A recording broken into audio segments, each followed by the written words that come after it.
So last month, Governor DeWine signed into law in Ohio House Bill 186, which does a couple of things. Now, I'm not a politician. I'm not a lawyer. I'm not an activist. I'm nothing. So I'm only a realtor. Okay, so I'm not going to talk about any potential income, like income related stuff. I'm not gonna. There's not really going to be anything income related to this. If there's any potential increase in income taxes, I don't know. I'm not going to talk about impact on a school or school districts. I'm only going to talk about what's in the bill, what it says, and how it's going to potentially impact homeowners in the state of Ohio. For clarity, I would like to add, I'm not going to read the whole 44-page bill. The act. I'm not reading the whole thing. Let me rephrase that. I'm not reading the whole thing on YouTube. If you want to read the whole thing yourself, please feel free. Go for it. But I can only read whereas so many times at the moment.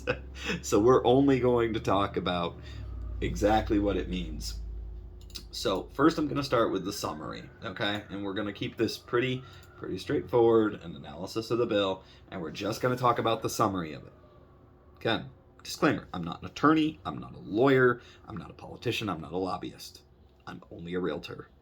So, tax credit for property in school districts on the 20 mil floor. So a 20 mil floor, I used to wonder growing up, what's a mil? So a mil, or 20 mil floor is $20. Let me back up. Hold on. I want to make sure that I'm telling you the right information.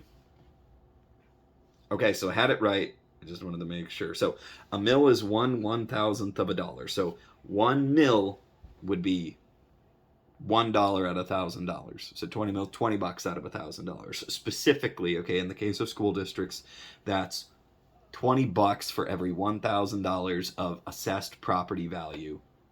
You get taxed and goes to the school district. Okay. So what this does is it authorizes a property tax credit for the owners of property located in a school district on the 20 mil property tax floor, with the goal of limiting a district's total property tax revenue growth from the floor to the rate of inflation. What that'll mean in practice is you're going to see less spikes in property taxes. You get your tax bill every year. It's not going to be huge jumps. It's capped to the rate of inflation. How that's going to manifest is going to depend on inflation, which who knows who has control over that. No, foreseeably nobody. It's just the economy. You can make arguments all day for whatever, the Fed this, the state that, the government this, the money that, the free market this.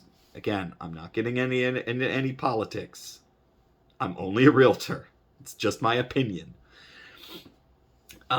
This applies to all eligible property in the state beginning in tax year 2025. Wahoo!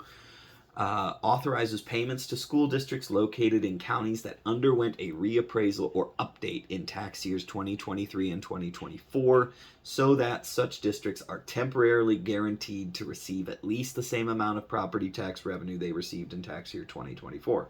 Okay. Requires the first installment of those payments to be made from the expanded sales tax holiday fund, which the bill appropriates, and cancels any expanded sales tax holiday scheduled to occur in August 2026. I know we've gotten used to over the past couple of years, we get that little tax holiday in August. No more. Not this year at the very least. Now here's another very interesting thing that does. Property tax rollbacks. So it modifies the 10% and 2.5% property tax rollbacks for residential property, with the effect that the total rollback for owner-occupied homes, that's key, owner-occupied homes, will increase from 12.5% to 15.38%, and the rollback for all other residential property will be eliminated. Owner occupied. So that means that if you own your home, okay, your tax rollback is going to increase if you own your home and you live in it. if you're a landlord, so if you own a rental property, you might have some more taxes because it's not owner occupied. In fact, you're probably going to have a tax hike by the way this is reading. I'm only a realtor. And last but not least, property tax abstract. So it requires that when a county auditor submits a property tax abstract to the County Board of Revision for review, the auditor must also send a copy to the tax commissioner. Okay. That's the summary of the bill. There is a further detailed analysis, but like I said, we're not going to be here forever and ever and ever.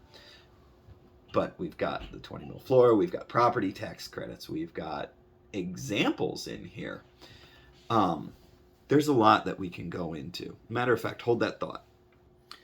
Okay, tell you what I'm going to do. I'm going to put the link to the summary, the full bill. Yeah, I'm going to put the link to the summary and the full bill in the description of this video so you can look at it. Read it for yourself. It's always good to be able to read these things for yourself. The joys of the internet. Those are the basics. That's the summary of it. So if you own your own home, you're going to have a bit of a tax rollback. If you're a landlord, you're probably going to have some increase in taxes, a little bit of a hike. And there is now a cap on how much your property taxes are going to increase year over year. It's now linked with inflation. It's capped, and it'll only go up the rate of inflation. So we'll see how that impacts the real estate market coming up here in 2026. As always, if you're in the market in 2026 in the state of Ohio, please feel free to give me a call, 440-983-3193, or you can email me at ben, that's Ben, .harvey, HARVEY, @kw.com.